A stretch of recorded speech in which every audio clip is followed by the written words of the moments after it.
Hi, this is Bill Foote, and it is week 3 and week 4 of a 6-week course in advanced data analytics. And we're using the Bayesian approach. Now, in this approach, probability is the probability of the ways in which a conjecture or hypothesis is consistent with, I was going to say match, but not quite, consistent with data, which means we have to use the right counting model for that relationship between a conjecture and a piece of data, or a string of data, or huge data sets of data. It doesn't matter. What does matter is that in the end we now find a way to take an hypothesis, which is really an hypothesis and a set of hypotheses about a range of parameter values. Now, the parameters are the things we're looking for. We're trying to estimate these.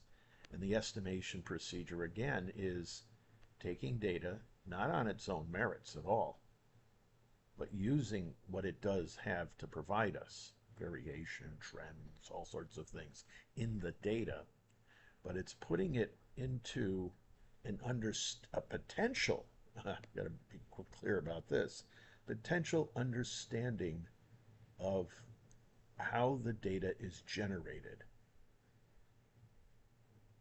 Oh, and possibly using knowledge from before, or saying we just don't know. We're professionally skeptical about such knowledge of the estimators of parameters of this data. Now, the estimator that we're actually going to use is something called a posterior probability distribution. We don't find a single number. We find a range of numbers, and in that range, the various values of those parameter estimates come with probability. So then it's up to us to ask the question, how much is enough? And we get maximum a posteriori probability estimates, for example, or ranges of credible values where credible and reasonable are ways in which we talk about the consistency of our model, which is contained in all of these hypotheses, and the way we count the number of ways an hypothesis can interact with the data. So it's really all about counting. Yes, it is. But I just wanted to start that off again. Here we are in actually week 4. Week 3, I call it a rock and a hard place. We're using directed acyclic graphs to logically present our hypotheses.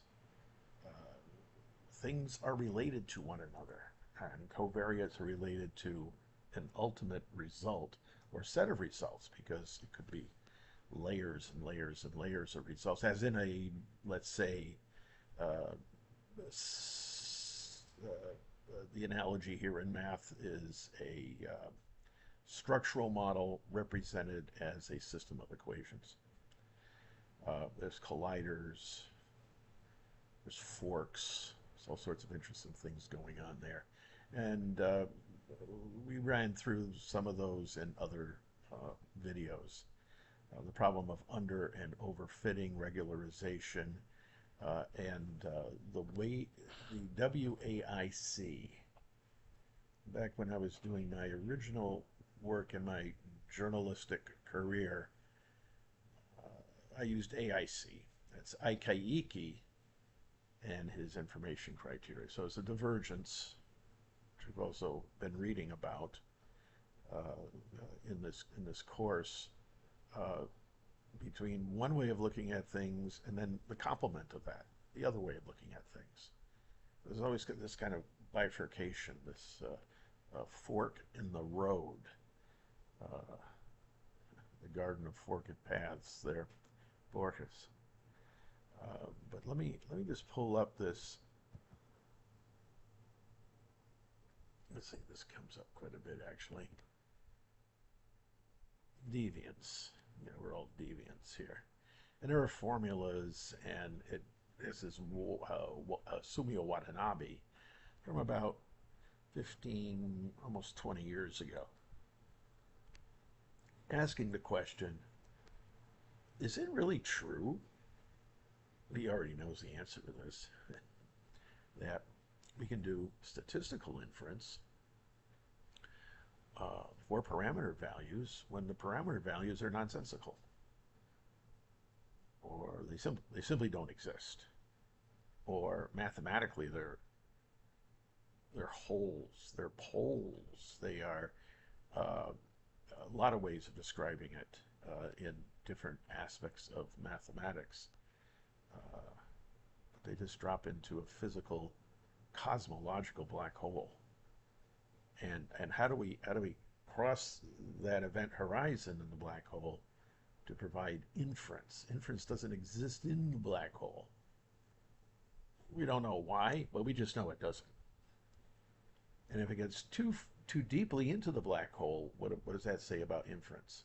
And the models he's thinking of are simple mixture models that we use all the time, and all sorts of things. As a matter of fact, most economic and human behavior data are mixtures of hundreds and hundreds of distributions for hundreds and hundreds of people being sampled, and transactions being sampled, which are just representative of people's behavior, we think.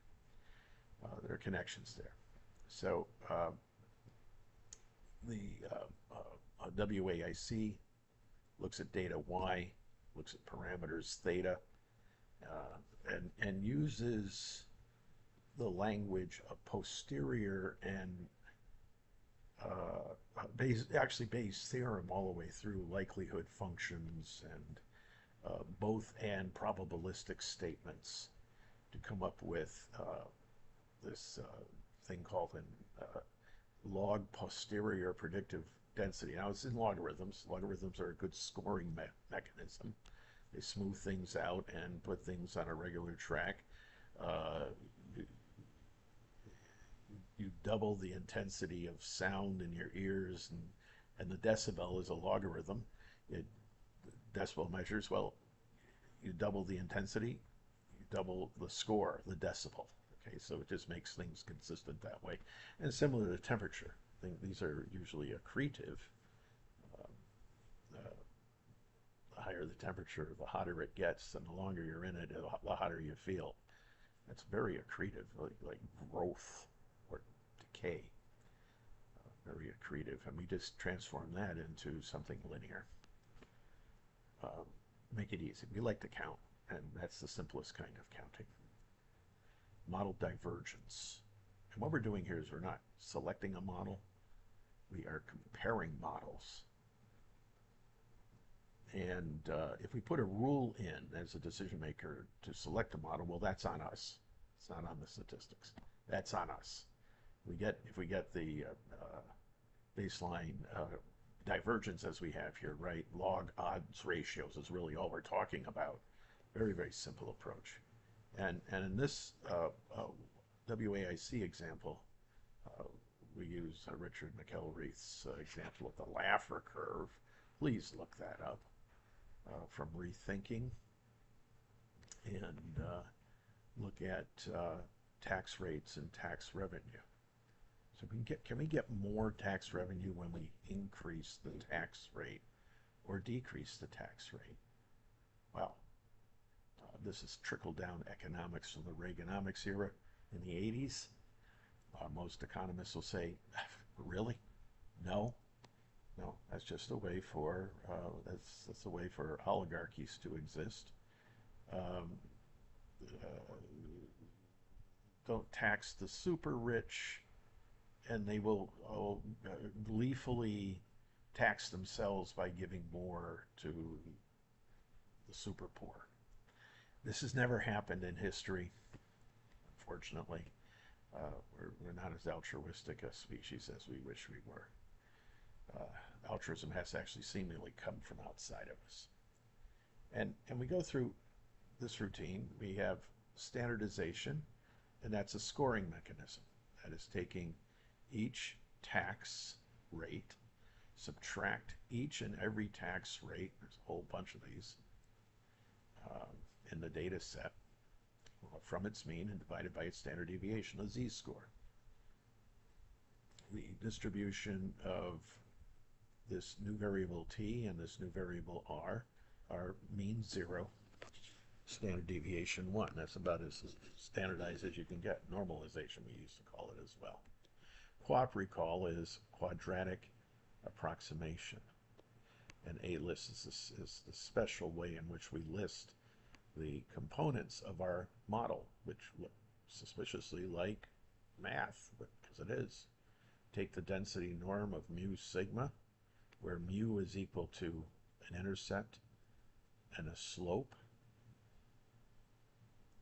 R is the revenue. That's the thing we're trying to logically connect with tax rates. And there's a whole theory. It's usually a wave your hand theory of this. Somebody attempted to do this using a model of optimal tax rates. Now we can get to that model. That's a standard microeconomics model. And that would be the logical connection. The parameters of this microeconomics model are somehow related to the parameters of this model, A and B. Well, there we go. Kind of interesting, huh? There we go. We would just continue where we were before. Let me back up just a little bit. I'm back up here in week 3, the rock and the hard place. And this is where we make the logical connection with the DAGs, which are arrows and lines that connect variables of interest to one another and ultimately to a result that we're going to communicate to our decision maker.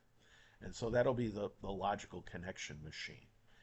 In economics, that logical connection machine is often a series, a system of optimization routines. That's what we do. So bank has its optimization. 3 firms and 3 sectors have their optimizations. There's a market clearing inside of that, and all of those are related to optimizations for, let's say, 3 segments of markets. And all of the variables in between.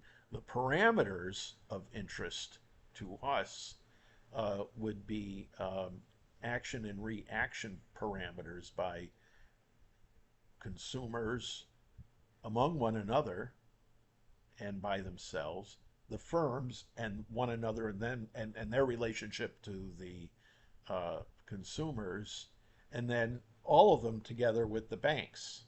Banks are middle of all of this stuff. The banks allow intertemporal substitution of consumption from one period to another, intertemporal substitution of production from one period to another using financial markets. That is the real purpose of a financial market, not to make a lot of money. People do anyways. That's where the usury laws actually came in just about every culture except ours. Although I think it's now 24.99% in the state of New York right now. But the true purpose of a bank ends up being to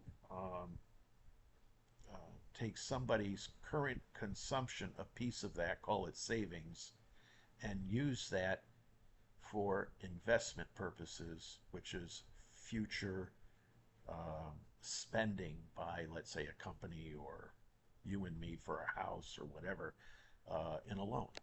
And then you pay back the loan and so on and so forth. That system, the 60 families of Genoa, the 1500s, allowed Philip II and his Spanish Armada.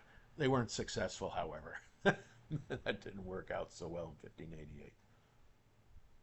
But we're using pretty much the same system in the they got that system from the Romans and the Holy Roman Empire approach, and they got that system mainly from the Persians and the Egyptians. And interestingly, it looks awfully like the Brahmin system in India at the same time, and suspiciously the same as the Mandarin system at that time, very early one in China. They all have the same system. They just use different vocabulary and so on. So that's our model. We know the model works because, well, it's got a heck of a tradition. All right, so we have all of that. That's what's in the DAGs.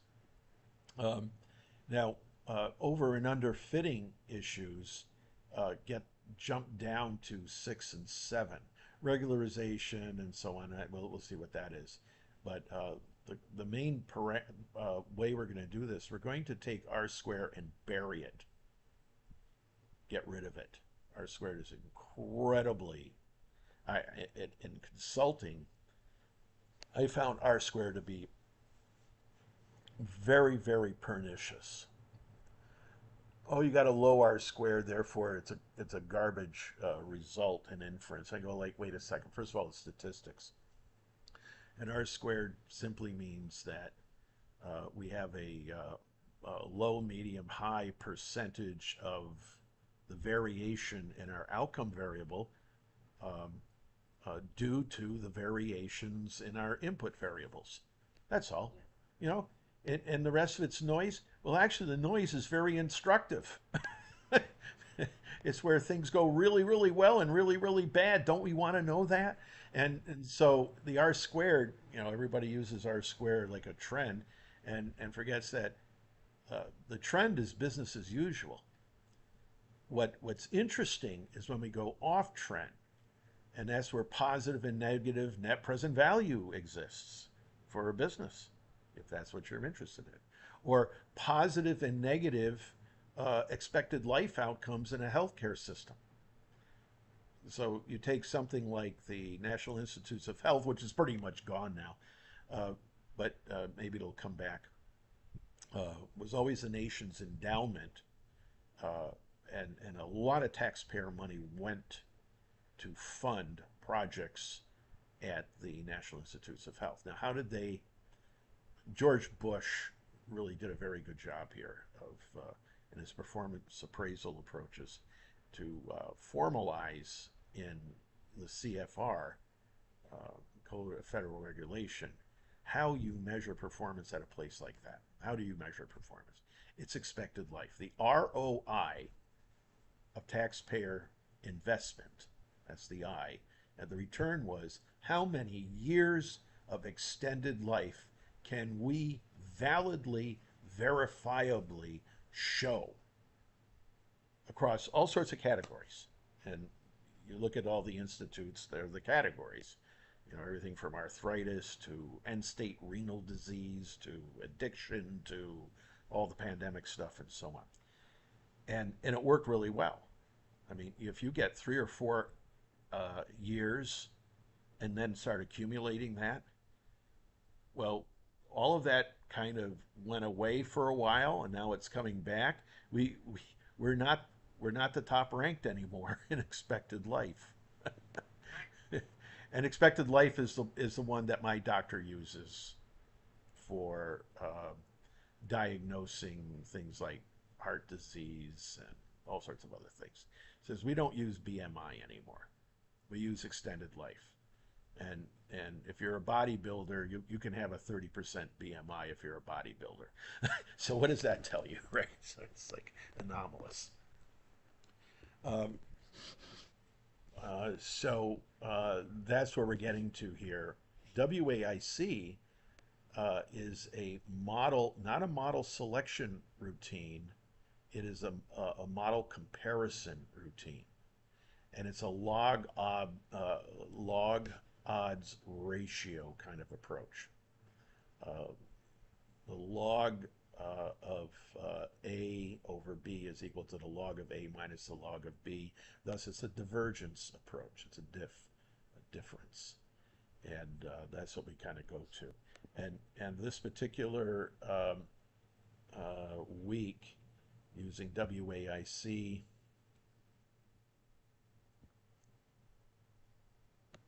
Again, bringing this up, has the formulas and so on. You can go through this. I papered and penciled this a bunch of times, and that's a good thing to. It's a very good thing to do. But if we think of this as a divergence, an information-rich divergence approach, and the logs, uh, most engineers know what a log really is. It takes something that grows or declines and linearizes it.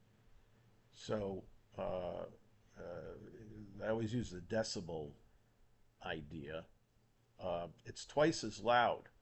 Well, the decibel measurement of that should be 2 times what it was before, right? That's a log. Decibels are logs. Uh, and eventually it's like temperature and heat. Uh, the hotter it gets, the worse it gets. It's an accrual of pain.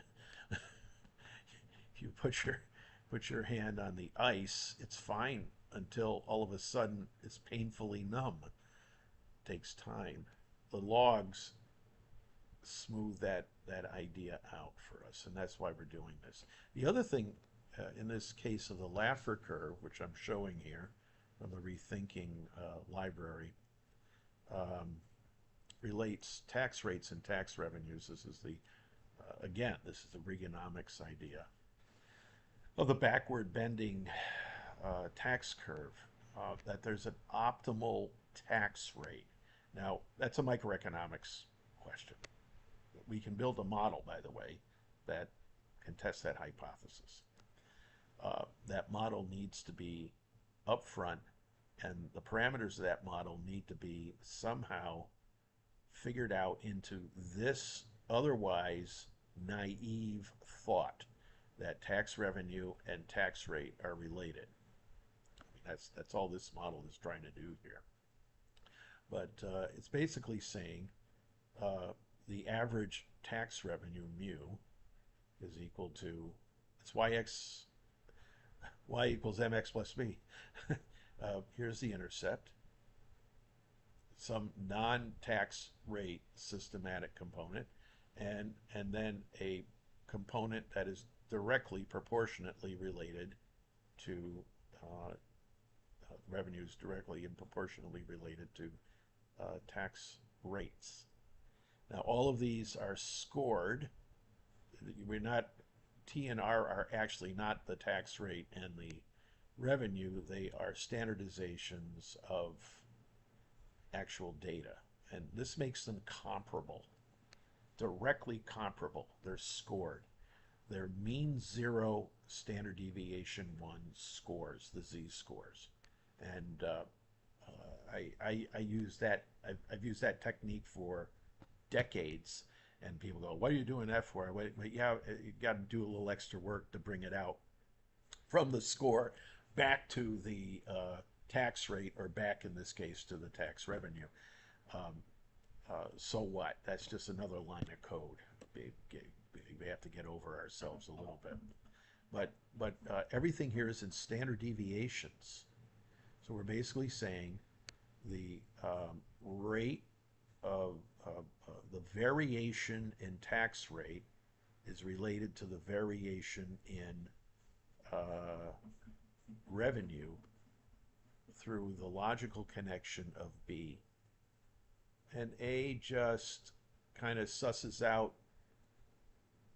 you know, the average idea of tax revenue correcting for tax rates.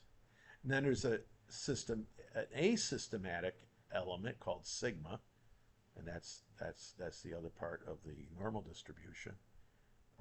And then we say that A and B will range in a very small range. That's called regularization of priors. We skinny it down to a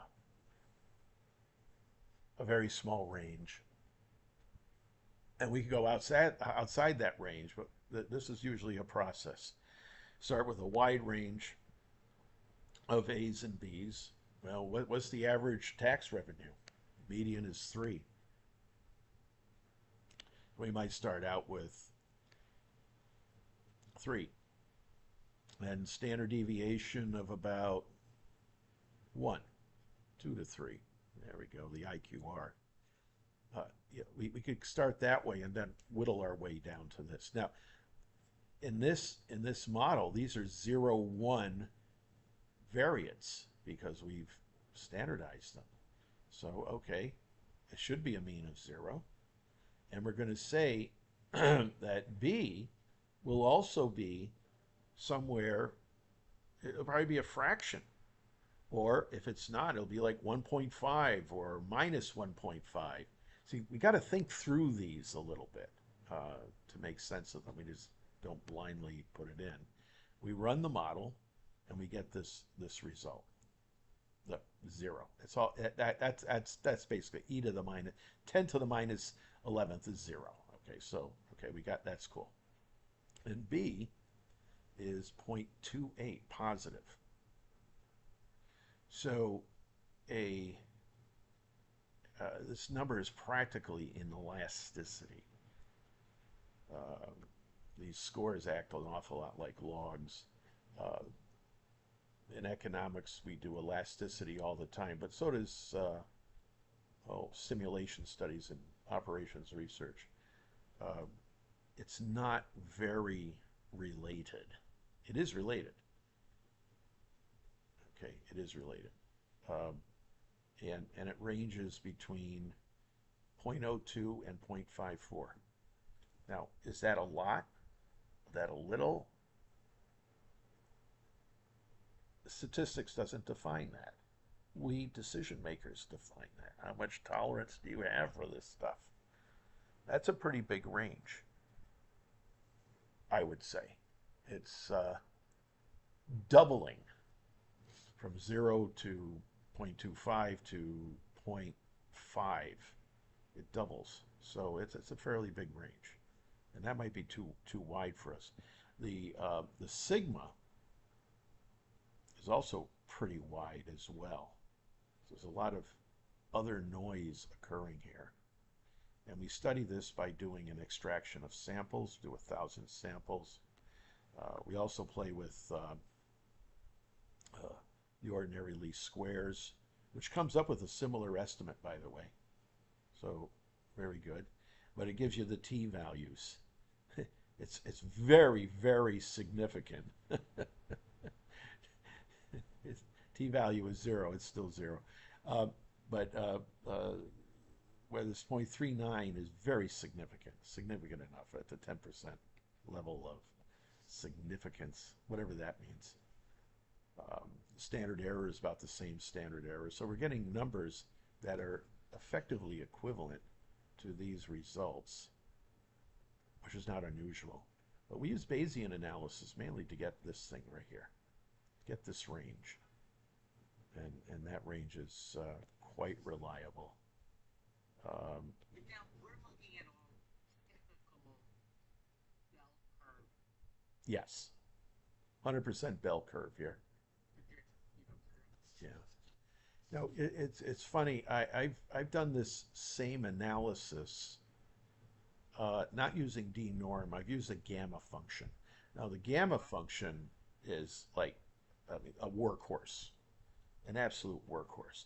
I can combine gamma with other distributions, compose them, and get all sorts of very, very interesting results that I can't out of the normal curve. The normal curve is, again, the apex predator of everything. But it is actually composed of several gamma curves combined in a particular way with a version of the gamma curve called the beta curve, and you get the bell curve. Laplace figured that out along with Gauss a long time ago in looking at temperature profiles on a metal bar, the thermodynamics problem, the heat equation of physics. That it's really a combination of some other behaviors in the material as you heat it up. That, the hottest point is where, the heat source is, and then it fans out. Why does it fan out? Well, it gets distributed in material. Well, as it gets distributed in material, it literally loses energy to that material. Okay, it makes sense. Sir James Jean came up with that kinetic theory of gases. And if you think about the bell curve that way in human behavior, people tend to stick with what they know, and any deviation from that isn't very probable, right? Until you move them paradigmatically, and that's a revolution. And then you have a new bell curve. Okay, so human behavior is really a mixture of bell curves. Way of thinking about the OLS regression is going to be consistent with this because it's basically running the same idea. The F stat. We reject the alternative hypothesis. Where's the F stat? Yeah, well, yeah.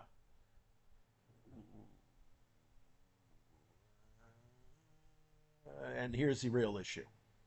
How about those observations which are over and under influencing? Okay. And so we look at this, and we keep going down here, and we compute WAIC. I force us to do this. This is the same exercise that McElreath does, but it's a good thing to do, to actually go through the development here of how you get these numbers. And it turns out that the AIC is a log posterior probability, yeah, but there's a correction to it. And the correction is a penalty function of the number of variables that you have to use to explain something. That's the idea.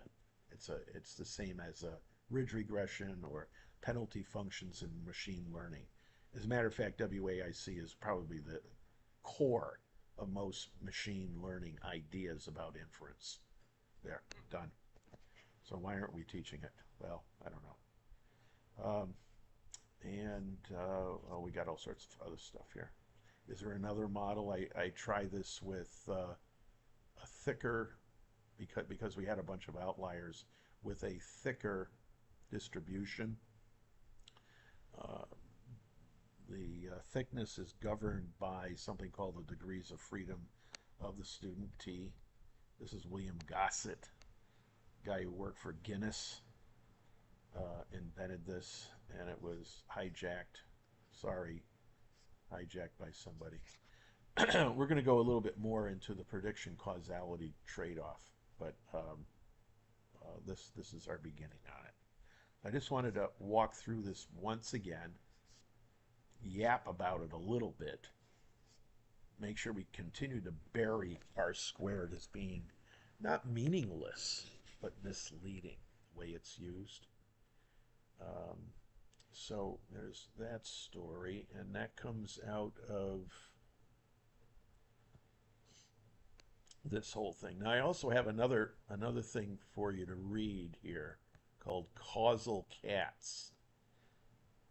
I was in a weird, not soft jazz, maybe more, the Blue Note Club at about, it gets very soft at about 2 in the morning. Let's say it's about 10 o'clock at night. Okay, about that level of jazz. It's a little bit livelier. And of course, I've got 4 cats, so they got to be involved here, anyways. They cause everything here, no doubt. Oh, God, I thought we lost the whole picture here. Okay. So, yeah, types of causal patterns, forked and colliding, chained. Yeah, they're all chained together. And then something called stargazing. Now that's the model. And if you walk through this model,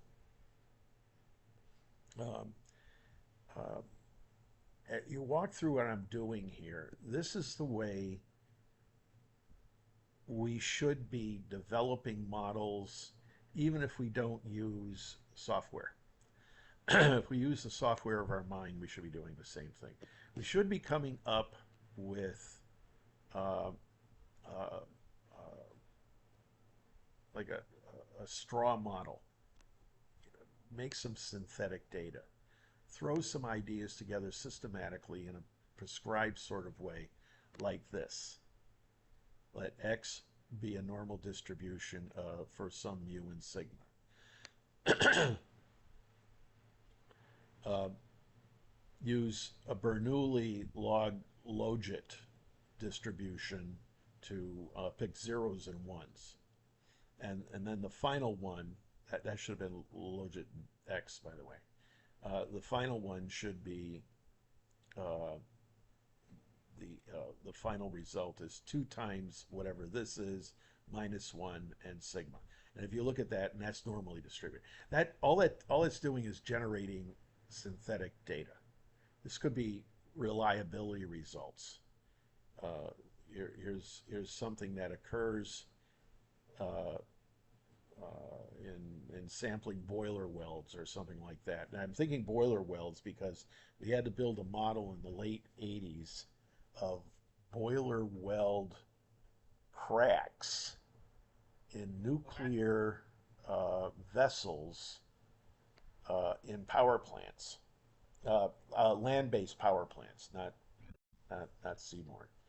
And as you know, that's a specialty.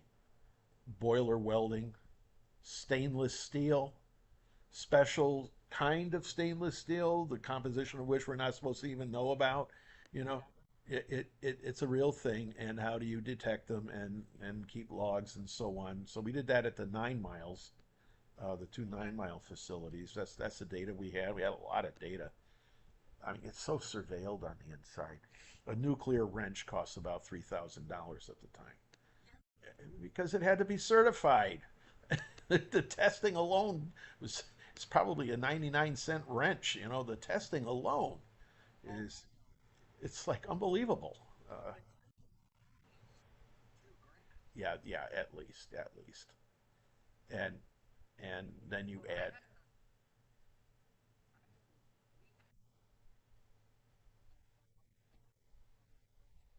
oh God,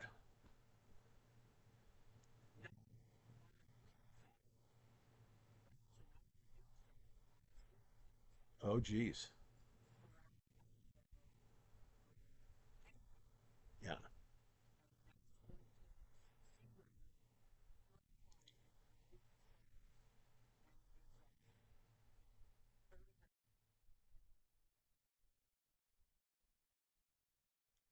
pretty important stuff.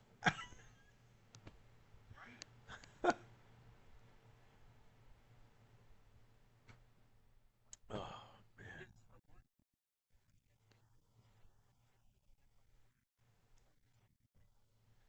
oh my goodness. Well, that's it,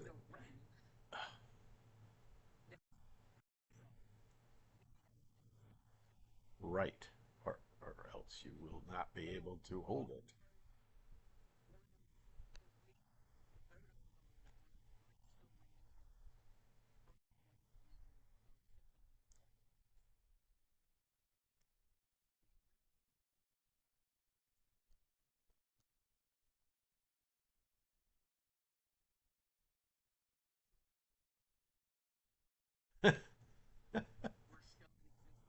Zero. What? Oh God.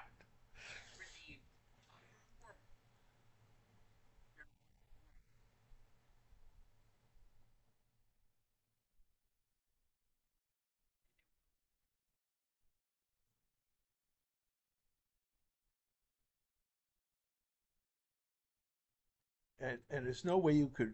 I mean, the hull. Um, yeah, I'm just gonna say,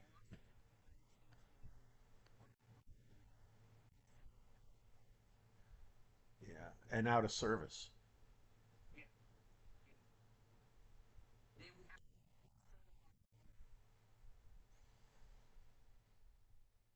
Yeah, I mean everything has to be. perfect or Right. things. Yeah, Yeah.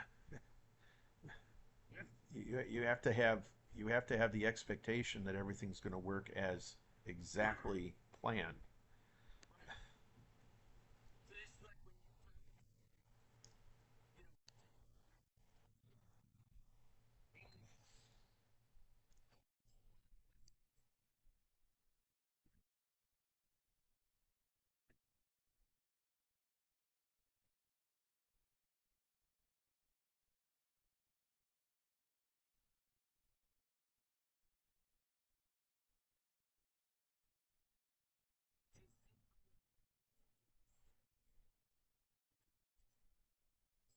Yeah, yeah, yeah. to do X-ray testing of weapons, to do reflective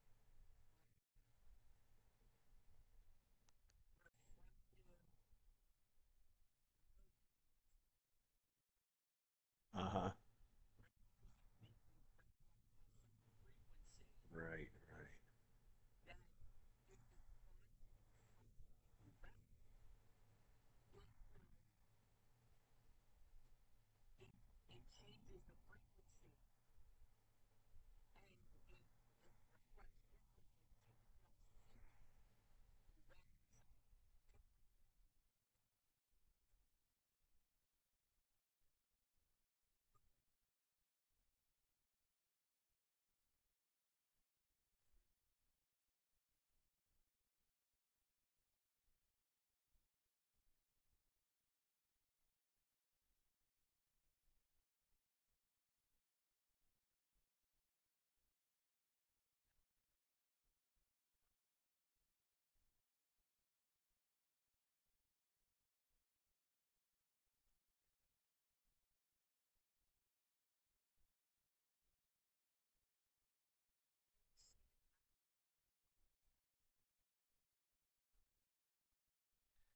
And the beauty of this is uh, use simply put in the non-traditional one here.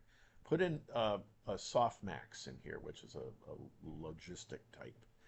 Put Right. in a Weibull. Put in some breed of mixture, uh, especially power law types of curves, which are designed to work in the tails of a Gaussian. They, the proper distribution is a composition of a gamma and an exponential. And what you get with the gamma and the exponential, all you do is just dump it into the same setup here. It's gonna the machine is a gonculator. You probably know what gonculation is. It's a colloquial term that we've been using for years and years and years. Just put it in the gonculator and just crank the handle. Um, and that's what this is. Now we can put in something like I said, a gamma exponential, and produce a Pareto, generalized Pareto distribution for reliability analysis. Because we're interested in outliers. That's what we're interested in. We're interested in finding that microscopic indicator from a measurement, an indicator of microscopic fracture uh, and at a depth, and that's what we're interested in. I remember people talking about, well, the X-ray might even change some of the crystalline structures inside of these welds. Maybe it isn't so non-destructive. Well, then they fine-tune the X-ray Right. as a result, and so on and so forth. And you know, this, if you don't go through this analysis, you have the problem of the O-ring. They never tested the O-ring at a low temperature. Richard Feynman, the physicist, had to appear before congressional committees and says, "Let me show you something. This thing doesn't work." Nobody bothered to ask the question.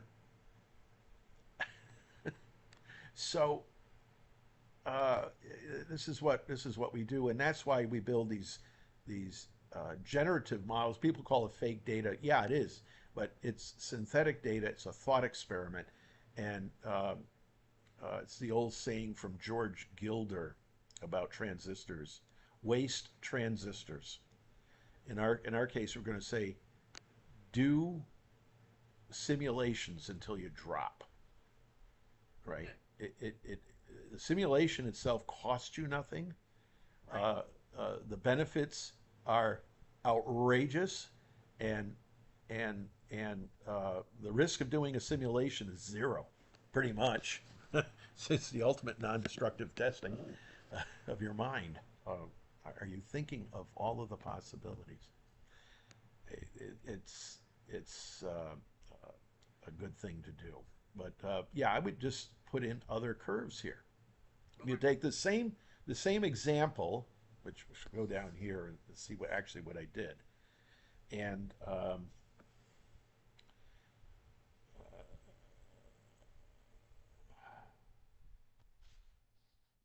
there we go. Yeah, it was. I need to change that up there. So x is, instead of using randomly generated normal, that's a 0, 1 normal, use a gamma. Uh, put some shape into the thing, all right? Make it skew, make it look odd. Gamma is terrific for count data. That's bursty, has bursts and then dies down, then bursts again, and then dies down, dies down, dies down, and then bursts, bursts, bursts, bursts, and then dies down. It it can help you identify the rate and the timing of a burst. Now that's powerful.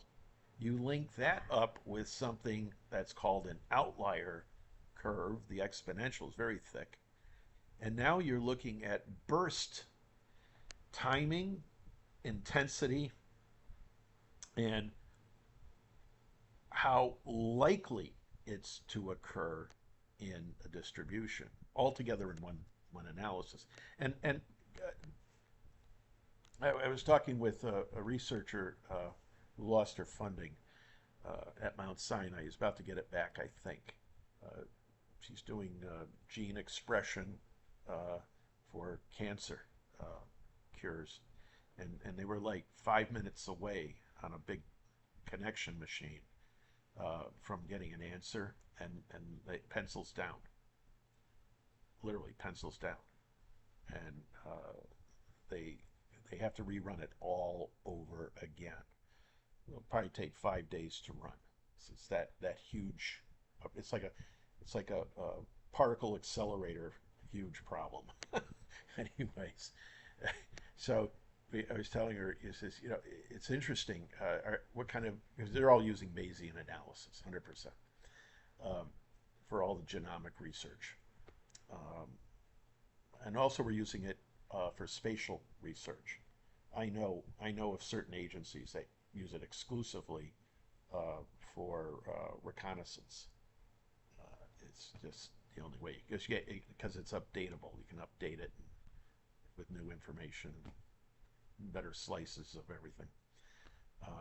But I was explaining this. Could you send me the article? So I have the article where this is used in cancer research. It says we didn't even see this, and now they're putting it in, and the process, what I just described, this bursty approach. When does the cancer recur or remit? Is what they're looking for, and can we extend the remission um, across different types of treatments? And it says a 5 day run now takes two because of that simple change. So, this to me is the kind of way you think about reliability analysis too. Uh, Fault analysis, the FMEA type of fault analysis. Anyways, kind of interesting. So here that's what you would do. I would play with this and put in different distributions and see what happens. Look up some of your standard reliability ones, but especially the ones that have real thick tails. And the thick tail, you can see down here. This inverse logic is a very interesting way to do things with the z's.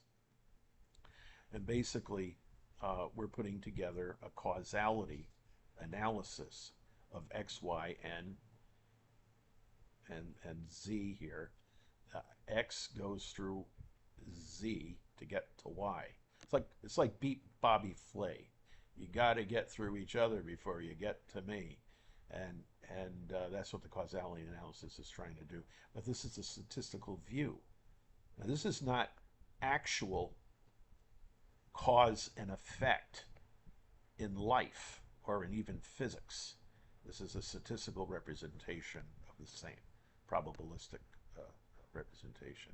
So this could be a model for all sorts of things. Burn, by the way, is the Bernoulli 0, 1. Do it n times, get a score. The inverse logit is a score from x. X is the culprit. Okay, whatever the culprit is, the explanatory variable. Identification problems, yeah. And then I have another one here where we split it up. Condition the whole thing on z equals 0 or z equals 1. Z equals 0, we don't see anything happening. Z equals 1, something's happening. Okay, that's all z does to this, and you can see what happens here and begin to interpret these sorts of differentiations. So Pearl's a good thing to look at, but this is the kind of analysis I think. Well, there's a graphic of it. Z influences Y, influences X, and we want to know the result on Y somehow. It's a chain. And here's an example of how we get to that. Here's another one where we have inserted an unknown quantity called U into the causal chain. And pardon me?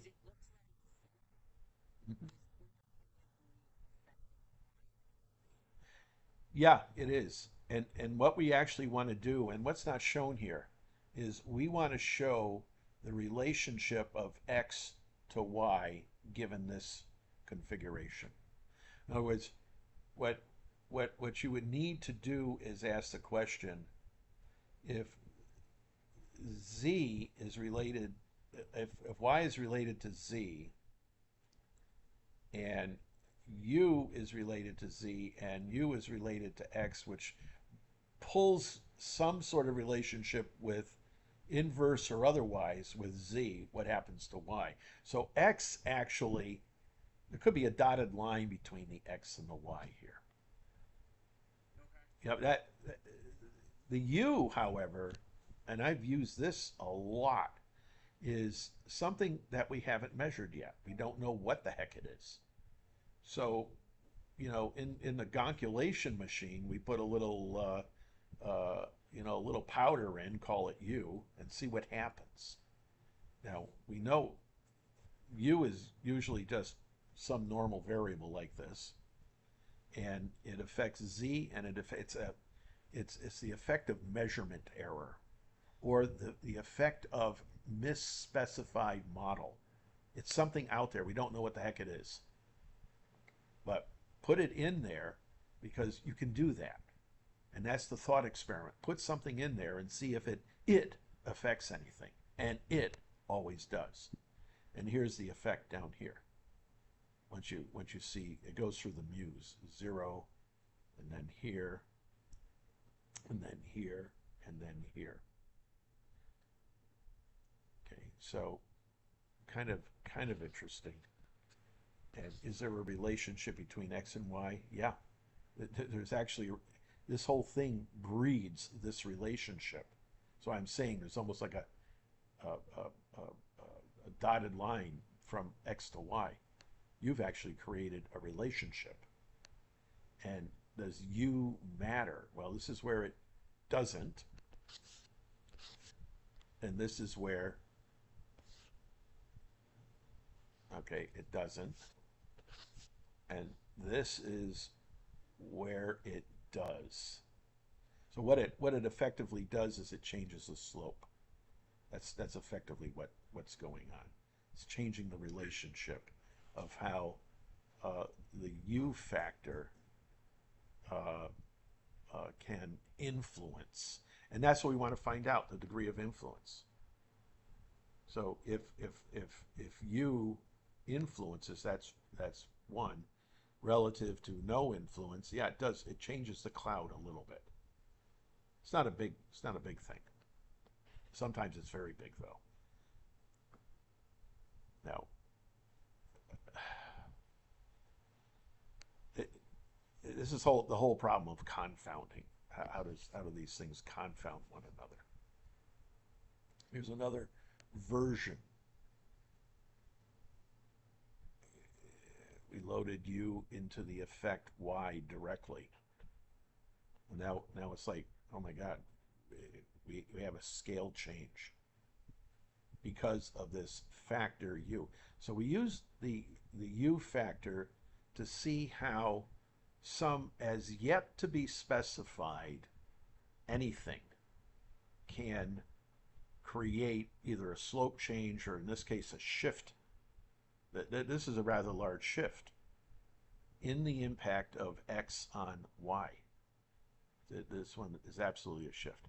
I like using these 2D density maps to show where things are coagulating or not.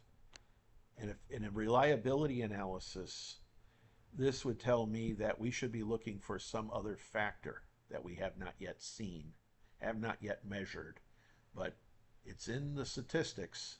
It's in what we have already in the measures. It's latent. It's there. We better start investigating because it's there. So would that be where we would then start running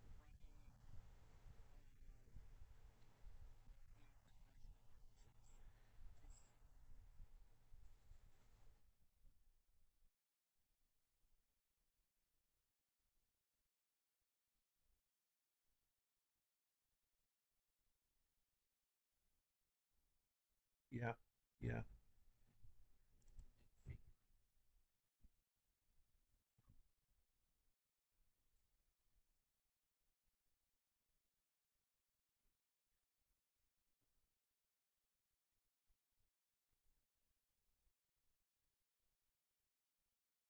Right. I mean, what we've the R squared is a way to look at things. Yes, it's one way. But we're looking at all of this as information laden analysis. So X and Y have information that they share with one another, yes. right? And this basically says that when you put in this pot boiler, this U term, uh, it changes the way information migrates from X to Y. It changes it. If it's present, it changes.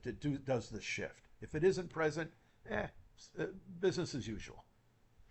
Okay, and now instead of the R squared, we're looking at we would calculate uh, a degree of information of one versus the other, and if we see that uh, we gain information by including U, then we say, oh, great, we better go study it.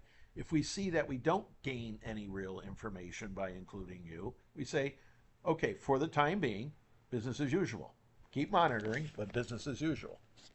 And so instead of R squared, we're asking the question, how much information gain or loss in the communication of information from X to Y occurs in this net?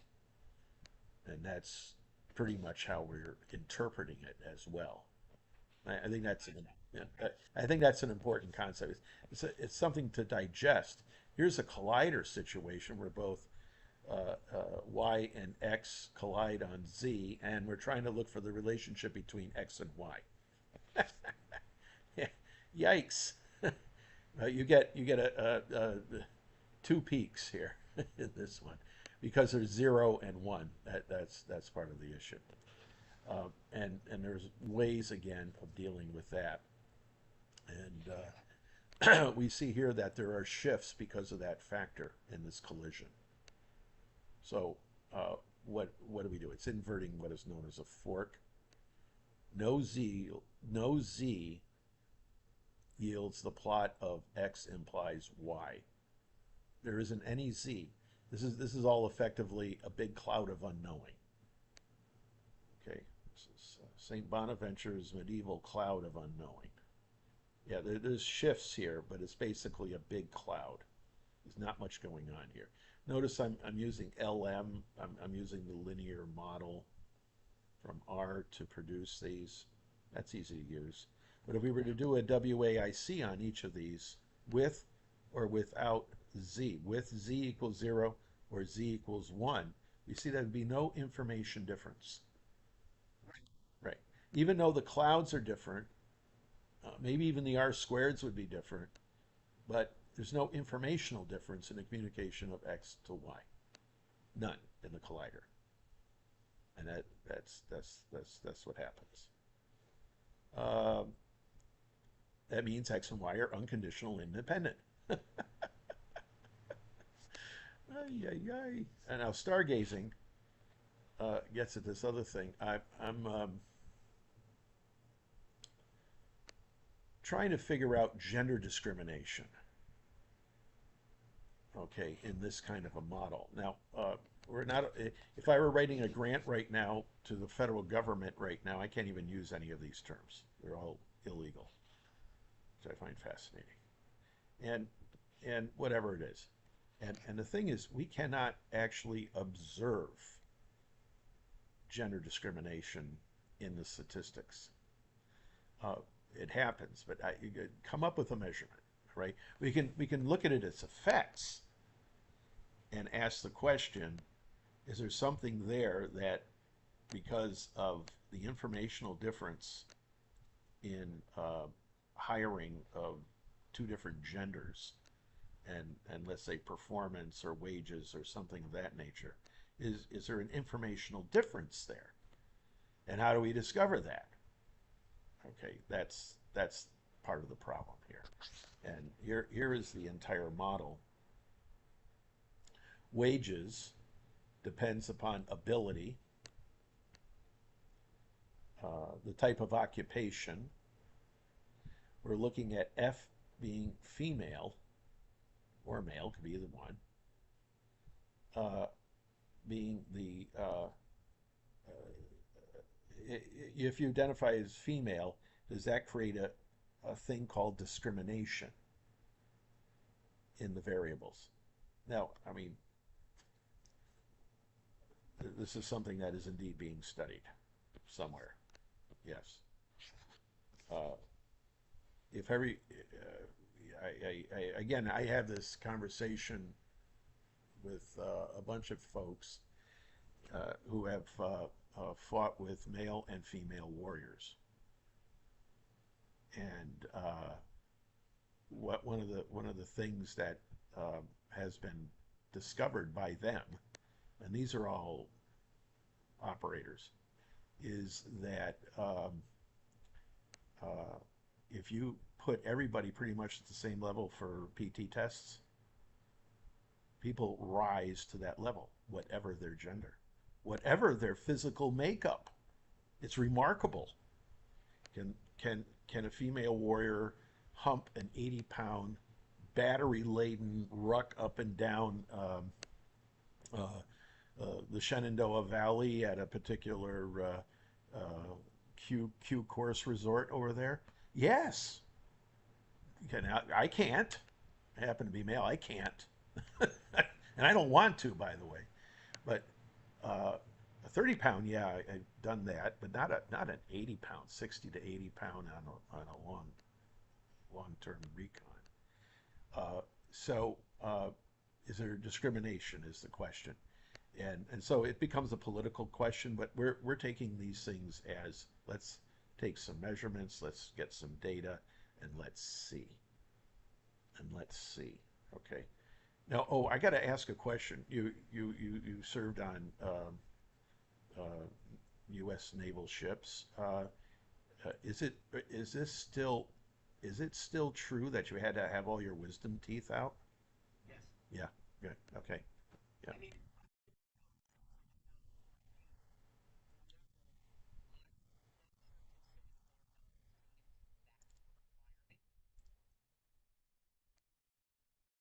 Yeah. I refuse to get rid of my. I'll never serve on a ship. that's also an that's also an age thing. Yeah, it is. Yeah.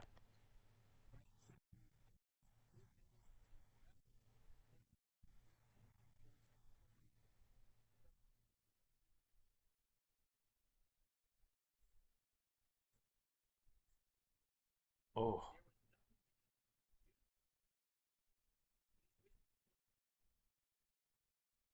right, right, right,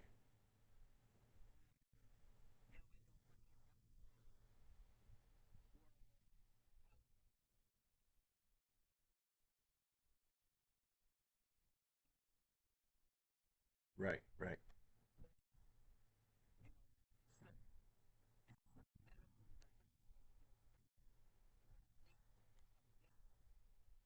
Oh, yeah, absolutely. But yeah, right, right. And you got to be of an age. I mean, you really, really, yeah, yeah. And that's what they would. That's pretty serious surgery. Yeah, and the other uh, physical aspect was uh, uh, wrist and other joint bone fusion. Uh, you you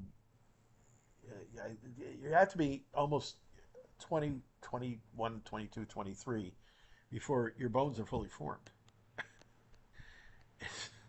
It's an anatomical fact. Yeah, and that was always another aspect.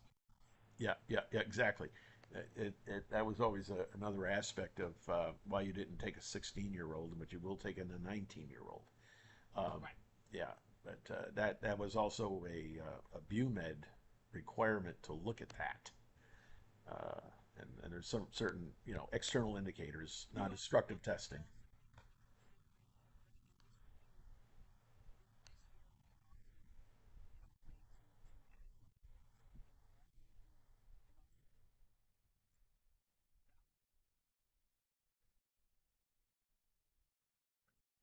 Yes, yes.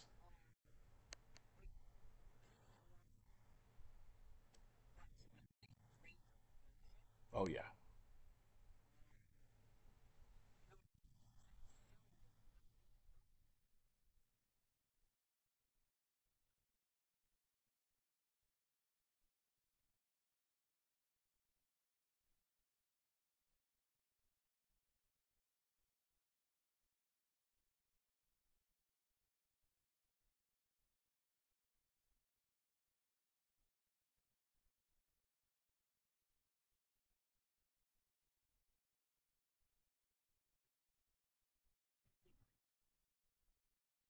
Uh, yeah, but that's right, and the kinesiology is a real thing. You talk to the kinesiology department at Manhattan, and they this is what they talk about. I mean, this is it.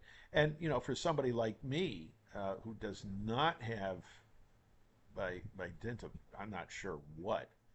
Uh, I trained in some pretty serious martial arts, and they could never stretch me out all the way. So so the senseis would find workarounds, and and they actually worked incredibly well. Um, and I got as much extension as I could possibly get. But that's just that's because of the ratios of bone and joints and other things have to be off by a centimeter or two, and a asymmetry in the body, and you can't do it. Period.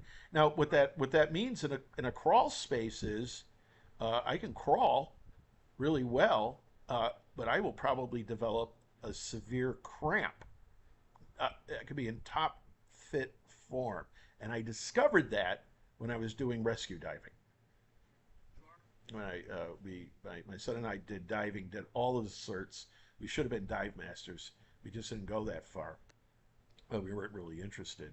But we did several training with state police and Onondaga County, where we lived, sheriffs, uh, in building and doing the grid for a search. And this is only at at a fathom, 2, 3, 4 fathoms, something like that. It wasn't deep diving, but you're underwater weightless for a very long time. What happens? Cramps. You know, I was much older than my son doing this, and he didn't cramp. I did, and people my age did, and these are people in top form.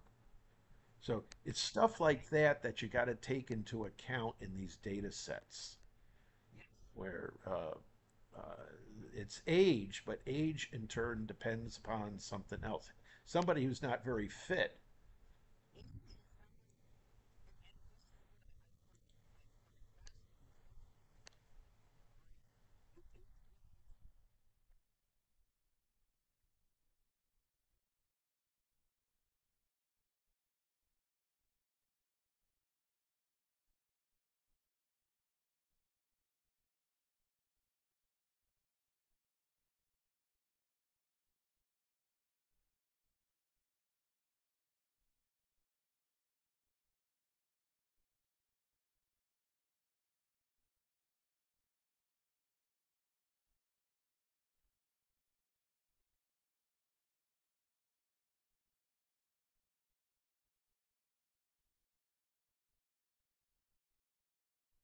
Yeah, yeah,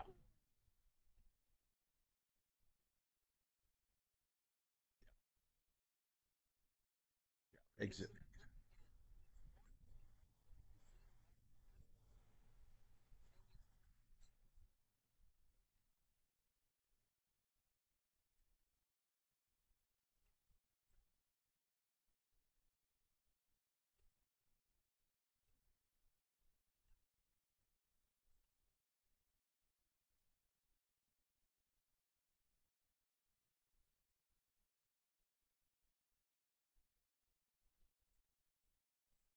Yes.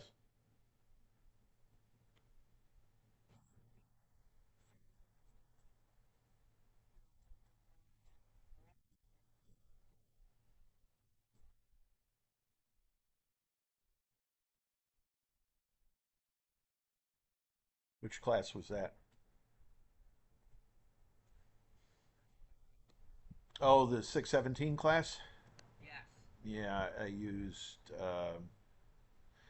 might even have been Visio, which is interesting because you can. I think Visio's coming back, and I can do it here as well. I can draw here. What this allows, though, is also an analysis of the strength of the path, given certain assumptions through this, and that's what you need.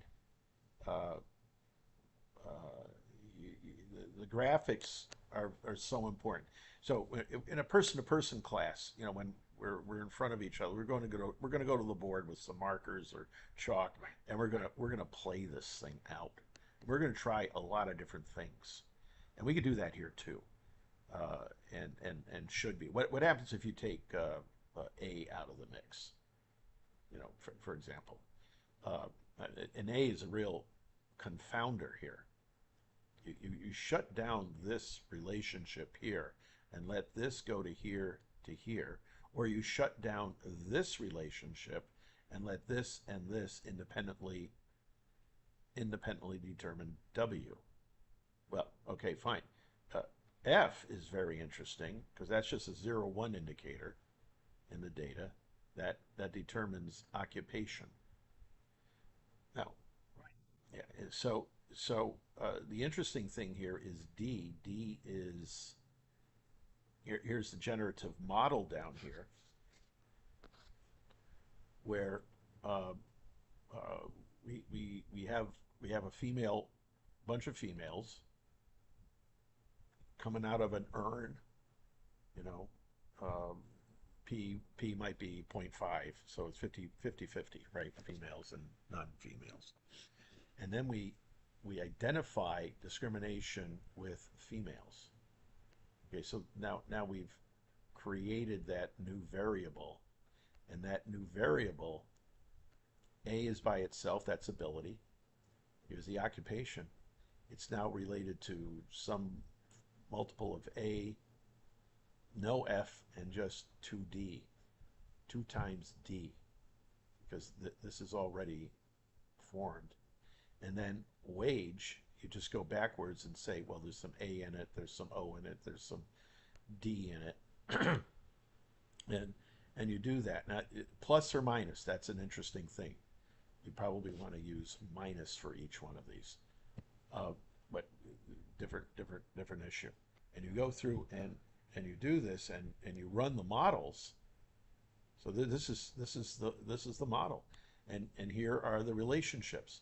Now the LMs, these are just calculating correlations. So the whole thing is about correlation. Okay, that's fine. And the Stargazer model gives you all of this, whatever that means.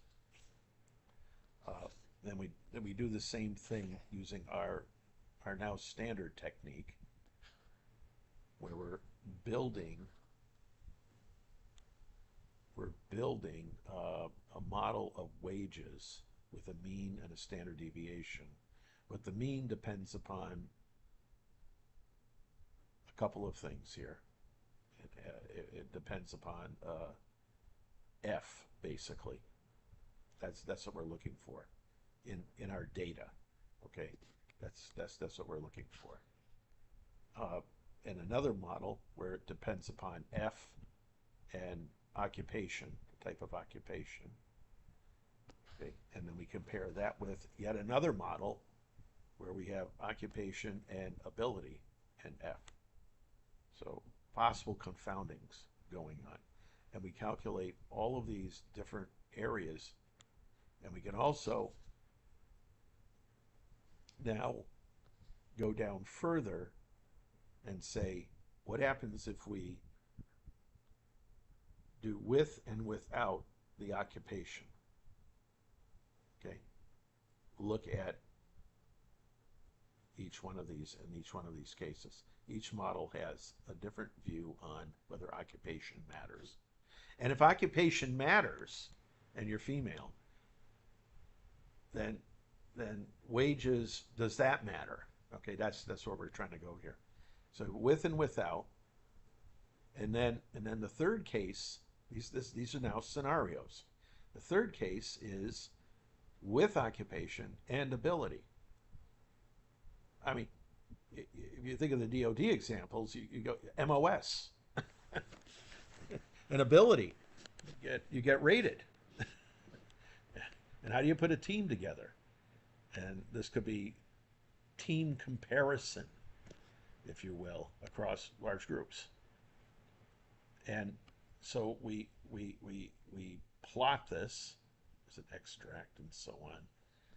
This took a while for me to figure out. I'm very happy to show it to you. GG ridges, you're going to see what that is. I can plot the impact of being a female on wages. That's what this number is. And it's all standardized. These are standard deviations from a mean. Okay. Without, and that crosses over with O and A, and with, so with and without are radically different. That's sensitivity. Okay, so occupation clearly matters in the impact of being a female on wages. If you have both O and A together, you see it literally combines the two in the middle. Okay, so as expected, you should expect that. if you see this barbell. And that's why we do these sorts of pictures. This you cannot get from the standard ordinary least squares analysis. This is something that's hard to do there, but here I can get it. And this is also called. There's another thing called difference in difference. You calculate the difference between the treatment effect, which is being female or not being female, um, and the effect on wages, versus something like occupation being female or not female on wages. And look at the difference. But it washes out what I'm seeing here. That technique absolutely would wash this out into this, which doesn't tell me much of anything. With, okay, we get this middling, both occupation and ability, they collide, they confound one another. I take, I think I could have taken A out with and without, okay, and get something a little bit similar, but I think it would be here to here. Notice it's a positive influence. It matters. Okay, sensitivity to gender. What was this one? Oh, the sigma. Now the sigma is very interesting in each of these. Sigma is uh, the piece of the story that says, what is the risk, if you will? What is the unsystematic piece? How does that affect wages? Okay, that's the unsystematic piece. And this tells a different story. This tells a story of uh, with O and A, they're very, very similar stories. But without O, okay, you need O. Now that's why I'm going to say I think I want to do another set of scenarios without A, with A, with O and A. Now notice this is not a mixture at all. Not at all a mixture. And we can build a narrative here of this is the predicted variation now of wages. Sigma measures variation of wages.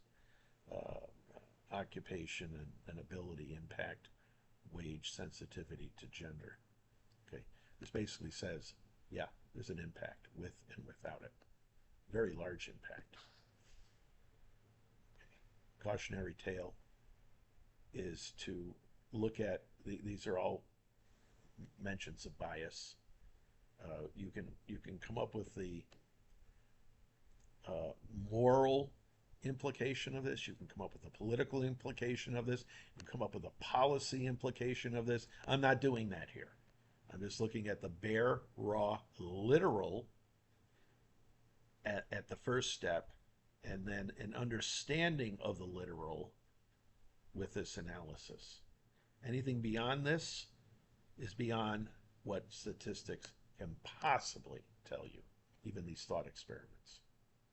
Okay, so this is used as a tabletop exercise to guide policymakers in a realm. It's like a Russian doll set, one side of the other, side of the other.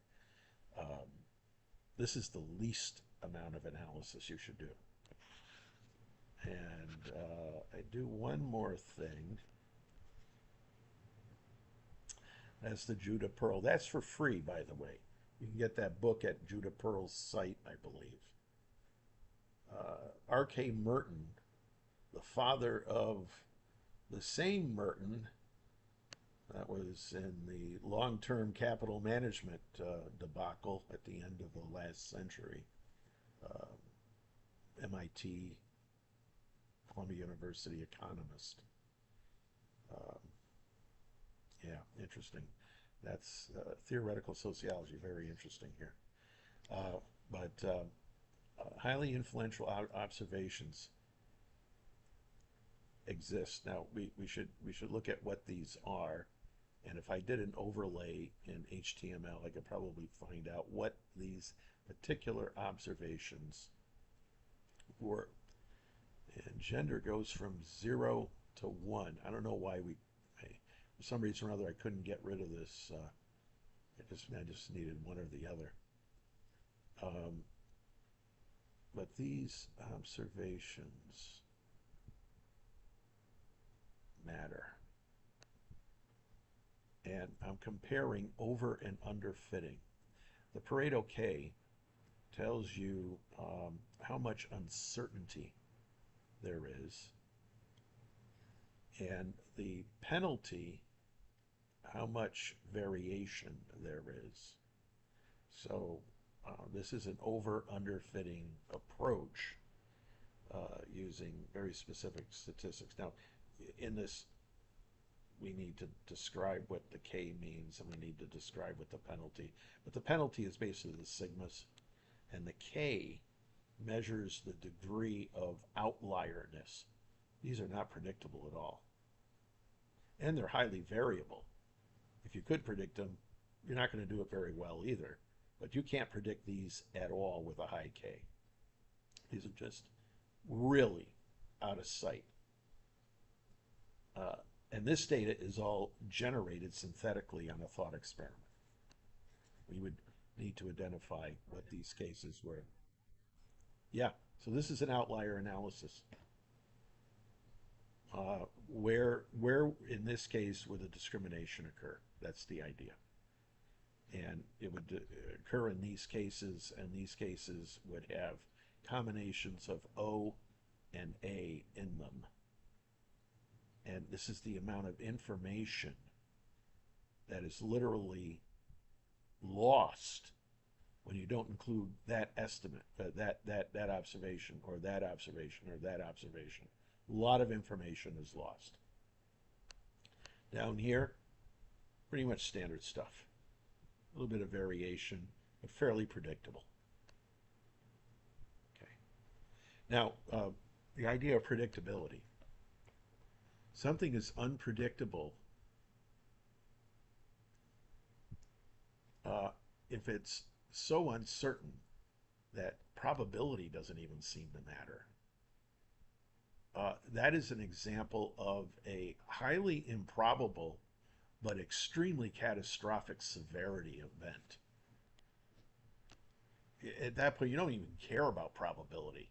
Just, you know, it's improbable that the volcano is going to erupt today, and I'm standing at the rim, and it's already, bubbling up.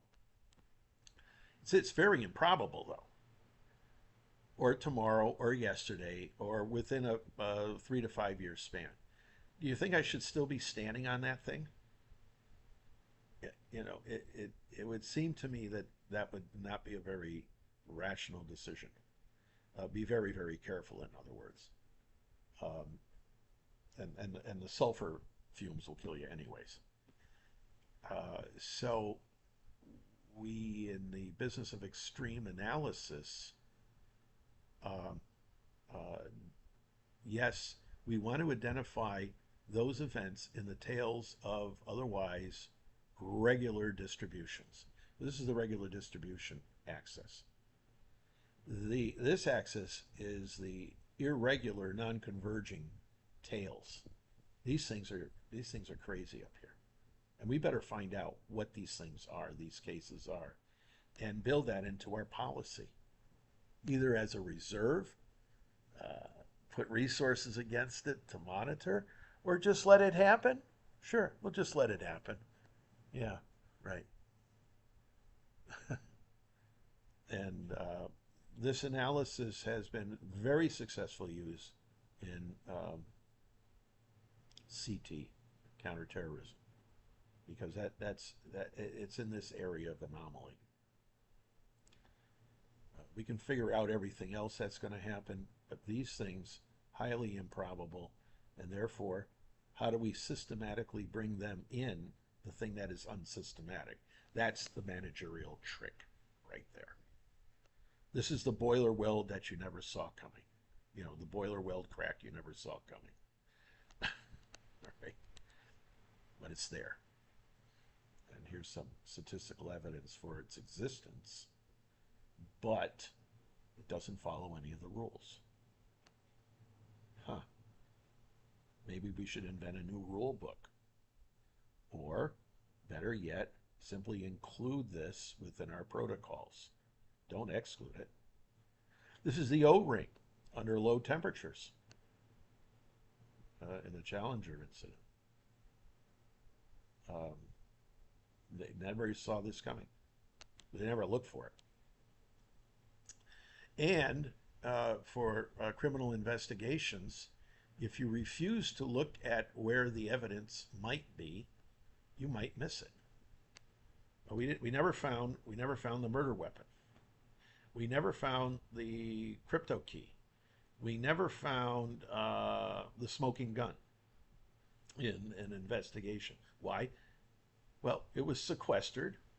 It was the U term in these examples, and we never accounted for the possibility of it.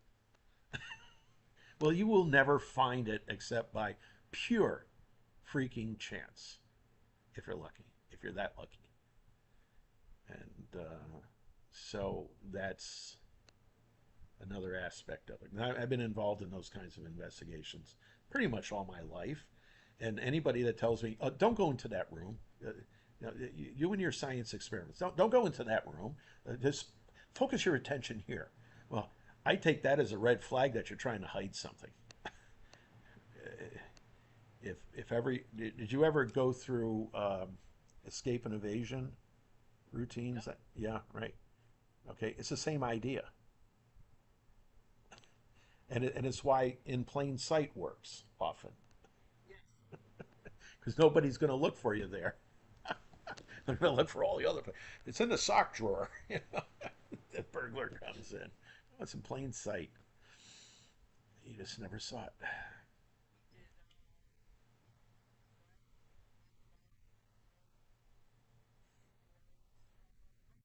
We did Yep. Well, so my ancestor, Andrew Hullfoot, Rear Admiral, who died of wounds in the Civil War um, on the Ohio River, he was interdicting slave trade back and forth in the Atlantic Squadron in the 1830s, I think, and also um, uh, was on the Yellow and Yangtze rivers around the Opium War era, and he wrote about all these things. But and he's also his name is inscribed right next to Farragut at the Tomb of the Unknown Soldier in Arlington Cemetery, Foot. But he's an interesting character.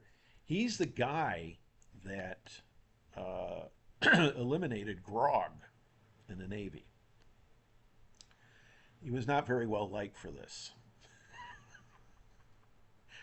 He's an abolitionist and probably a teetotaler.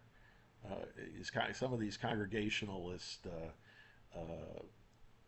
forebears of mine, there's either we're barn burners or we're teetotalers, hardly ever together. I'm usually a barn burner. Uh, but he eliminated grog. So the question has always been, as I talked to Navy people a lot, uh, can you hide a still? Because it's eliminated, it's absolutely forbidden, and nobody will ever admit to it. But can you hide a still? I don't think you probably do it easily on a boat. Probably can, or for medicinal purposes only, of course. But you certainly can on an aircraft carrier. I would think so.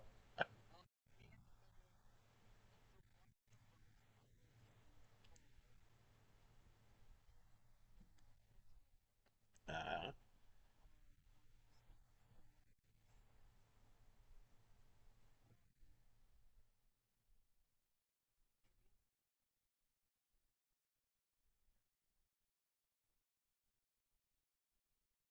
yeah.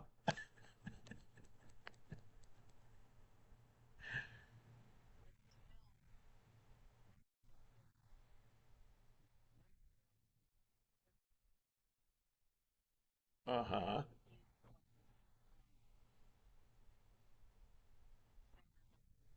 Uh-oh.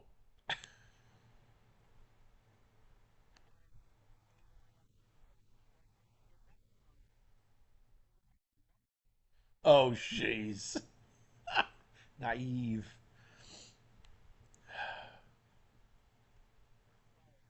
That's very funny.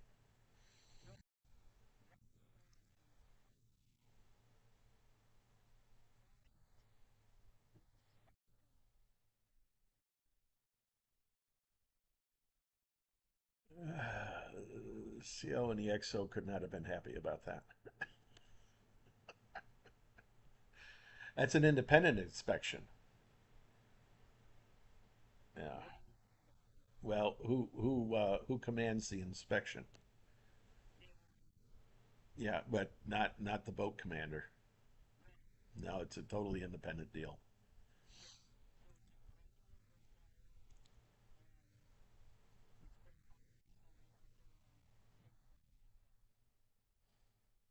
So this triggered uh, an irregular inspection.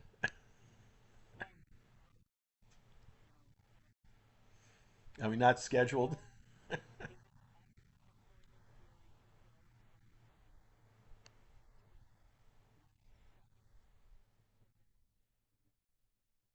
Oh boy. Right. Independent. Yeah.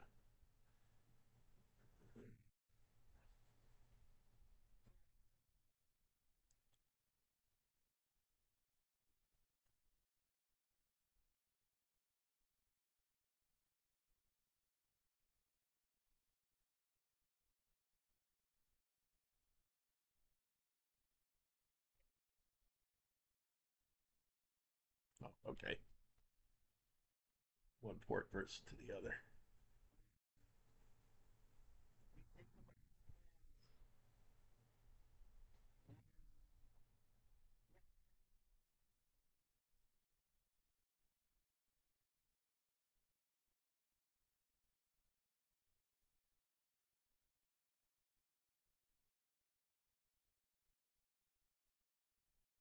And they found it.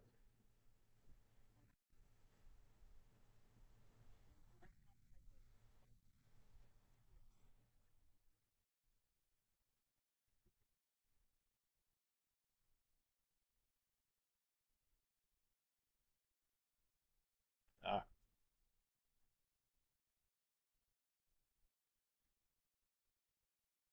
right, right.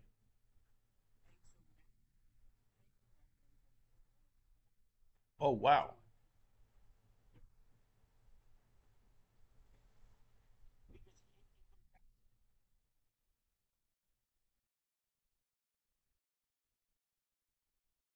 Right.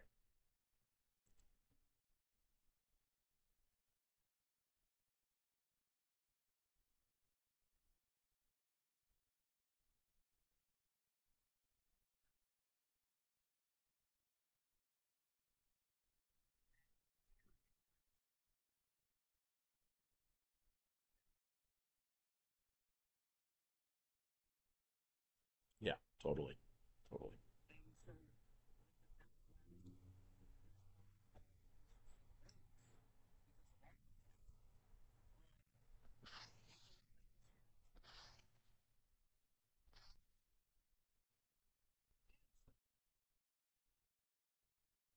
Ah,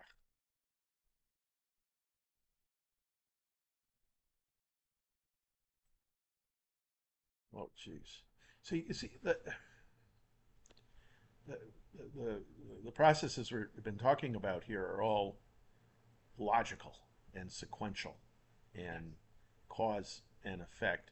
And now we're going to be measuring data, uh, putting the electrodes on the process, finding positive, negative potentials on it, and then recording that, and then try to relate that to some other aspect of the process. And inspections are that way. Inspections and monitoring in general are that way, and they're designed usually to find the outliers. That's Yes. that's it. They have a baseline. It says, oh, something's a little, even a little thing has to be investigated, and that takes resources. That takes time and money, and of course you want to make it as efficient as possible. You want to make it effective, though. Really, who cares if it's efficient if it's not effective? And that means that if there's a an anomaly that's known to be there, and then you send an independent uh, monitoring agent in to do the regular inspection. Do they find that known anomaly? If they don't, the question is why didn't they? And maybe the procedures were wrong. Maybe they weren't very well trained. Maybe they were, had a rough night and came in on a C-135 Hercules, and those are no good for sleep. Uh, you know, all sorts of reasons, and we need to go back and um, uh, you know, the failure methods and and, and effects analysis, failure modes and effects analysis, and figure out what's going on and do the relationship, much as we've done here, and work at that. I think that's the point. Um, between you and me, we've probably seen an awful lot of systems fail of all sorts. I've seen lots of social and political and economic systems fail. I've seen a lot of operational systems fail because people are just literally in autopilot, literally, and that's the sloth part of it. Um, you It's funny. get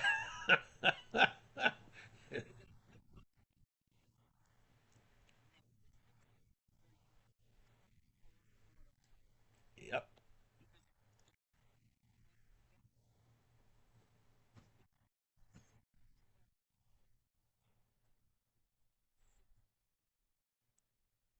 And you're 40 years old, walking around, and you wonder what the heck happened.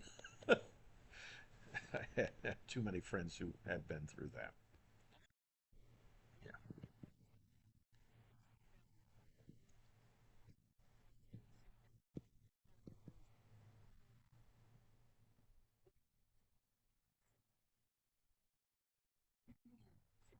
Right. Right. Right.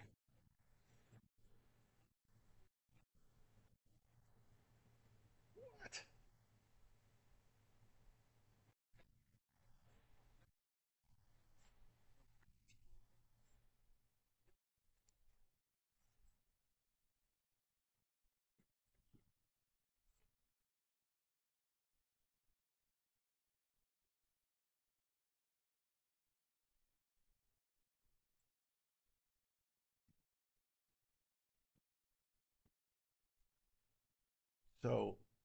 So that anything does work sounds like by chance practically, or ridiculously good design, but eventually it will deteriorate.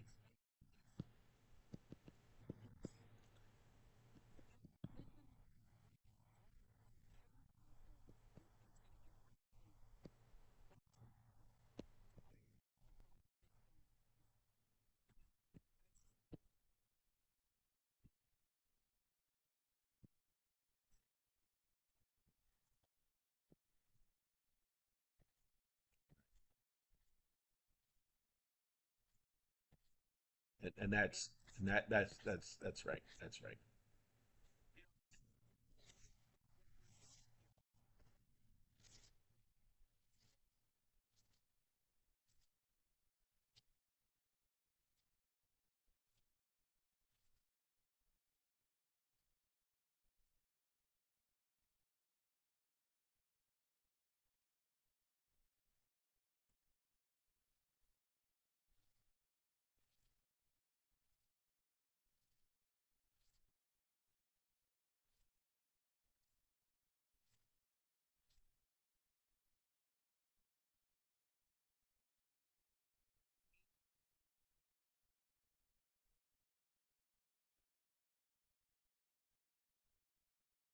Well, that's a good categorical variable to see if different vintages have different output operating characteristics, like rates of failure or near failure. You probably have, I don't know what you use it, like a 5 point scale for failure, because I mean there's a lot of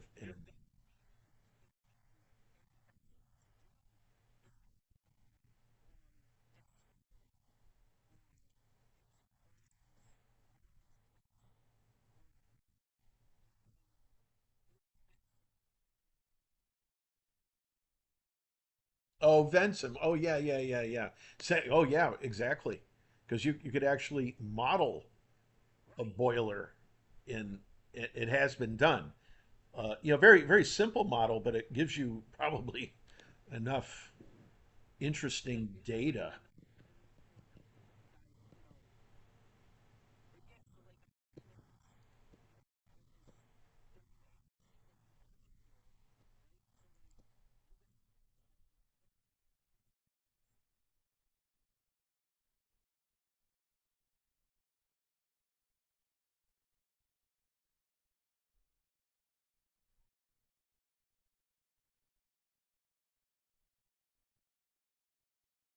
Here's one.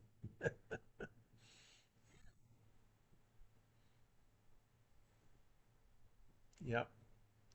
And when you have multiple models, you take the difference in the information between them, and then look at the observations. The, each of the models using the same set of observations, and you run you run what ifs. The A implies A causes B. The contrapositive is not B causes not A. You run that contrapositive, which is a logical thing, but it's also a great test, and see if it's symmetric. Get basically, if it's +1, you get a -1, or is it asymmetric, which it often is, especially when you're talking about information exchange. Uh, the outgoing information is not the same as the ebb and the flow, the flow back of information. Goes through a different sieve. It's kind of interesting. Failure. Some previous students had. I can't share the information, obviously, but fault faults in electrical and gas vaults in a region, uh, and fault rates, and there are all sorts of equipment aspect characteristics. There are also other how many times has the vault been open for repairs? What's the maintenance schedule? And on and on. What they wanted to do was get a principled preventive maintenance schedule, not a reactive corrective. Oh, it just happened. We better run to it schedule. First of all, it burns out crews. Secondly, it's dangerous. Thirdly, you have no reliability and value of lost load. All of these things worked into it. So they were able to come up with a better way of thinking by using these techniques, and then trying one set of protocols versus another and calculating this diff between them. So it was a beauty contest in that regard. They came up with two approaches, and one lost more information than the other, which meant that it was more variation and something that's really off the wall. Okay, what they wanted to do was reduce this, the off the wall stuff. That that that that that is so irregular, but happens frequently enough to consume an awful lot of resources, like the Lexington Avenue manholes being blown up 20 stories into the air by a steam vent in the middle of Lexington Avenue, and up and down the street. That's when the white hats have to go in and manage the work. But just reputationally, my God, what do you guys? You don't know what you're doing with steam anymore? Why, by the way, why do we have so much steam under the street like that? Those are the political questions. Why do we still selling steam to people in this day and age? Really, and on and on and on. Um, just give you a fission, nuclear fission, pelletized uranium boiler. Then we'll just be quiet. See what happens. Ay, ay, ay. Just wait for the new one. Yeah, well, I'm waiting for, on that happy note, I'm going to stop recording, and but I want to continue part of the conversation on some other avenues. But what I just raised here from the Moodle site was something called inference above and beyond, which is pretty much the same as a causal cats piece, but it has an expanded version of the Laffer curve, and that's what this is. I just wanted to point that out because that's that's where we're going, and we're actually going to go one step further than that. But I also want to point out I have some thoughts here on logic, which I think is uh, the orphan uh, of analysis. And I think I've built this up. So anyway, so this will look more like an electrical engineering program. But basically, you can take any set of logical statements and algebraicize them, make them into an algebra, a true algebra, the kind that you use in ninth grade. And everything's linear in a 0-1 environment, finite fields, just a 0 and 1. So a 1, which is true, or 1, which is true, equals 2. 2 is equal to 0 because it's like a clock, all right? That's how it works. And so everything's a linear equation on top of it. It's kind of very cool. But I was doing this because I kept getting questions from people that go through the whole thing here uh, about hypothesis testing and what is the correct logical way to do hypothesis testing. I have built this out a lot further, and I think this is an extremely important piece. Torturing data with hypotheses is a flashback to Francis Bacon, who, along with Rene Descartes, started the scientific method, pretty much, the modern scientific method. And their whole point was let's torture nature till we get all of her secrets. Uh, Rene Descartes also talked about transplanting brains and consciousness into robots, but we won't go into that. Uh, but the idea of hypothesis testing and the approach that we're taking to it is radically different than what is taught in the textbooks to sophomores and graduate students. This is actually how the computer actually thinks about it in a probabilistic machine learning environment. So I thought that would be important. But I think I have a much better version of this, and I'll share that. And that's for light reading at night. You get your favorite beverage at 10 o'clock at night. Everybody is you know gone away, and you're by yourself, and you just reading this stuff. It's very good. Actually, this will put you right to sleep. Um, but I just wanted to point that one out. That was from, oh my God, I'm way beyond that now. So I will share that with you. And this was the stuff from that week. Where are we this week? This will be the last thing I'll do on this. Rugged Seychelles. Okay, I think we're almost there now. And I just want to check the date. Yeah, that's this week. We're actually at manatees and bombers. So read about that, and I'll probably produce another one of these for next week. Where are the effects? Just coffee. Yeah, this is pretty good. Pretty good. Generalized Pareto distribution.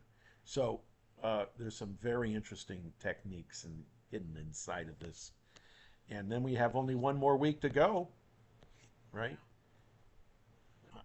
Oh God, two more? Oh, okay, good, good. Yeah, two more coming up. So that we have that, and then these guys, okay, and I think I will kind of go back and forth on this one. Um, these are good just to go through. It's not hard to get through them, but it's about more of the social learning. What I want to get to the very last week is I want to do this social network analysis, which is fairly important, always has been, but now more so. And I'm an economist, so I've got to do this stuff. And the economist in me is saying, what what happens when you exchange? That's basically what an economist does. Is takes two agents. There's, even Robinson Crusoe had another agent, Friday, and nature to deal with. All right, but you're exchanging back and forth, and the economic problem is understanding what is the exchange, what is the gain, what is the loss, what is the why, what is the wherefore, what's the efficiency, what's the effectiveness. Those are economic questions, and you need two to tango. So gift exchange has to be at least dyadic, too. And that's studied in this particular data set, and I have some thoughts about this. A lot of thoughts, but this gives you the ultimate model, which I just have to show you. Well, multi-level, giving and receiving. This is what this model looks like, and it's the last thing I want to show.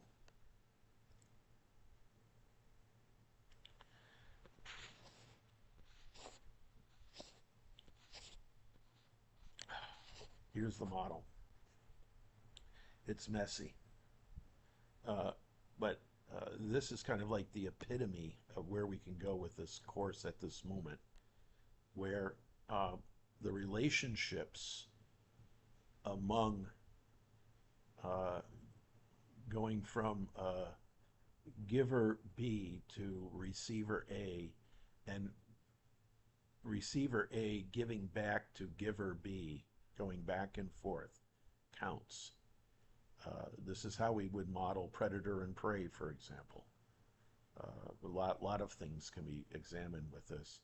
There's an overall effect, the same one, and then there's an A effect, there's a B effect, and then there is a giver and a receiver, and then there's this interactive effect. We can unpeel the data in such a way as to understand all of these latent effects in a transaction, any kind of transaction. And this is the transaction of a machine failing. That's a transaction. It fails. All right, same idea. All right, and there's a network analysis, and I think this is ending on this note will be nobody has to do a separate paper, but just to understand this model, and then apply it to something you're interested in, like your boiler inspection routine, thought of as a giving and a taking on a bunch of levels. And how would we model that? This is how we would model it statistically, where we have two levels, because we only have a giver and a receiver, and that's all you need. And the giver and receiver interact differently here than they do here. Whoever generates it, different effect. And these are called varying effects.